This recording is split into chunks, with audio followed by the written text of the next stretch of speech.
Madam Speaker, I move that the Local Government Auckland Council Transport Governance Amendment Bill be now read a first time, and I nominate the Transport and Infrastructure Committee to consider this bill.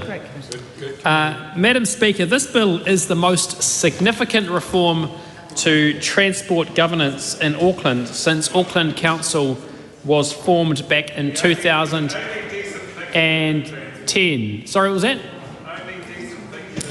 We won't have we the remember conversation Auckland Light across the Fail House, from the other please. side, don't we? How did that go? How did that go? Well, we're actually getting some stuff done on this side of the House. Auckland Light Fail, Mr. Shannon Halbert. And I know he was also the campaign director for that by-election, remember that? Yeah. Back to the bill.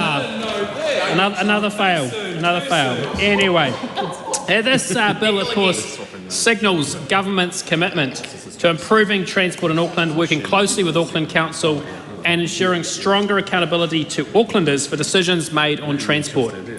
The transport network in Auckland is struggling to efficiently and effectively move people and goods across the city. This undermines economic performance in our biggest and most important city. Some of my colleagues might disagree with that last line there, but it is the truth. Many of the transport functions ordinarily performed by local authorities are currently the responsibility of Auckland Transport, a council-controlled organisation governed by an unelected board. While a board can bring expertise to particular functions, locally elected members in Auckland are removed from transport decision-making. This is despite the fact that rates-funded transport expenditure is the largest component of the council budget. Public accountability is also a key element in transport decision-making, providing strong incentives to undertake projects in a way that does not waste public funds and responds to public sentiment. Public trust and confidence in transport decision-making in Auckland is low, with a survey showing just 32% of those surveyed believe Auckland Transport listens and responds to Aucklanders' needs. And so ensuring democratic accountability for decision-making for transport in Auckland is a key element of these reforms. The other key element is to establish a system whereby government and Auckland Council can work together on a long-term direction for transport in Auckland and align priorities. A key impediment to progress currently is the fragmentation of Auckland's transport system. Governance, funding and delivery are spread across Auckland Council, Government, Auckland Transport, the New Zealand Transport Agency and KiwiRail. There are duplicative planning processes without a coherent direction. Auckland's importance to our national economic goals and government's significant investment in transport makes it essential to work with the Council on a shared longer-term direction. We need to work together to optimise our joint funding, maximise economic growth opportunities and develop a shared view on different funding and financing. This is the guy who wants to interject, saying we've cut funding in Auckland when we released the biggest national land transport program in history, and actually we're actually delivering things unlike Auckland Light Fail. And of course, we remember just before the last election, I was scrapping around going, what do we do in Auckland, what do we do? Let's dream up a harbour bridge. Well, we've been talking about it needing to get that done, and actually they forgot they needed to do the geotech under the harbour, which is what this government's actually doing. Anyway, Madam Speaker, back to the bill. Back to the bill is a good idea. Back to the bill. I just enjoy the members' interjections from the other side of the House, possibly a little bit too much. The whips are telling him to be quiet, and I know, Madam Speaker, you're telling me to stay focused on the bill. And so this bill is about making sure that we do work with the Council. That has happened in the past, but effectively what this bill does is it formalises what the last national government did, which was put in place the Auckland Transport Alignment Project, which was to bring the government and council together for long-term planning to make sure we have one single plan and a direction moving forward. And that's exactly what this piece of legislation does. And it does it through establishing the Auckland Regional Transport Committee. The new committee, called the Auckland Regional Transport Committee, will comprise of both ministerial appointments and Auckland Council appointments, and will have independent chair, and it will be charged with aligning government and Auckland Council priorities and providing longer-term direction for transport in Auckland. The committee will develop a 30-year transport plan for Auckland for approval by the Minister of Transport and Auckland Council. The plan will focus on promoting productivity and economic growth, efficient asset management and maximising the value of public transport. The ARTC will also develop the Auckland Regional Land Transport Plan for approval by Auckland Council. The bill also transfers most transport functions from Auckland Transport to Auckland Council. This includes shifting policy and planning functions, such as approval of the RLTP and the Regional Public Transport Plan, to Auckland Council. For too long, Auckland Council has not been able to have the say it needs as one of the major funders over the policy and planning decisions made by Auckland Transport. Auckland Council will also be responsible for delivering the Transport Capital Program and for renewals and maintenance of transport infrastructure. Furthermore, Auckland Council will become the road controlling authority for Auckland. And some people say, why are we doing this piece of legislation for Auckland? Well, we're actually just aligning with Auckland what every other council up and down this country has. That's good to know. Every other council up and down the country is the road controlling authority. We are aligning that for Auckland.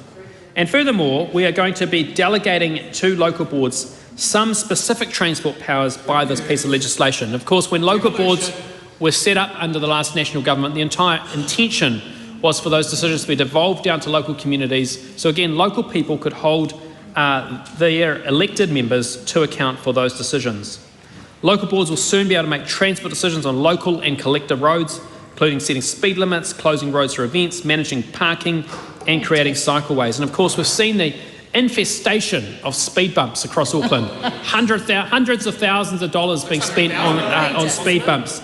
And of course, the only way we've been able to stop them is if we get people like Sean O'Loughlin in my electorate who have to judicially review Auckland Transport to show that actually they haven't been following the law. Well, actually, we are going to be putting these decisions in the hands of elected members, and if you don't like the decisions they're making, you can vote them out.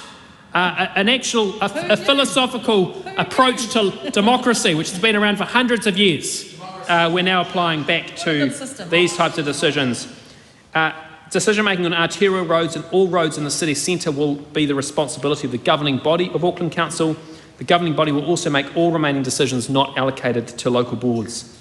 A greater role in transport decision-making by local boards will strengthen democratic accountability and ensure that decisions are made closer to the community where local voices and expertise can be heard. The bill transitions Auckland Transport into a smaller transport council-controlled organisation focused on public transport services, which is critically important to moving people efficiently around our city. Streamlining the Transport CCO will result in an organisation dedicated to providing high-quality public transport. The novel idea, making sure the buses turn up on time, making sure the train network maximises the investment that this government and Auckland Council have put into the CRL, making sure our ferries are operating to schedule. It is critically important that that is a singular focus of this new organisation to deliver the reduced congestion that is critically important in our biggest city. The bill contains transitional provisions that will guide the shift to the new arrangements while preserving the day-to-day flow of network operations and delivery of capital investment. The bill sets out that a 6-month transitional period will apply, signalling the need for a timely transition while outlining the actions that must be taken for a successful transition. During transition, the Transport CCO will continue with the existing operational functions of Auckland Transport until directed to stop by Auckland Council, enabling the current management of Auckland Transport to focus on delivering existing work until new arrangements are in place. Auckland Council will also appoint a transition director responsible for preparing and executing a transition plan.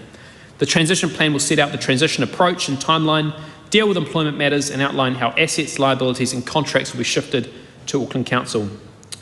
So, Madam Speaker, the Local Government Auckland Council Transport Governance Amendment Bill is the fundamental reset that the transport system in Auckland needs, that the people of Auckland have been asking for many years, and will lay the foundations for a higher performing system. High performing transport is critical to our economic growth, critical to Auckland's economic growth, the productivity of our biggest city.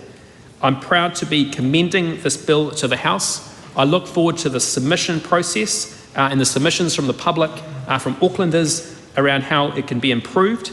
But ultimately, this is the reset that this government has promised. Now we're delivering, and I commend the bill to the House. The question is that the motion be agreed to. Those of that opinion will say aye. To the contrary, no.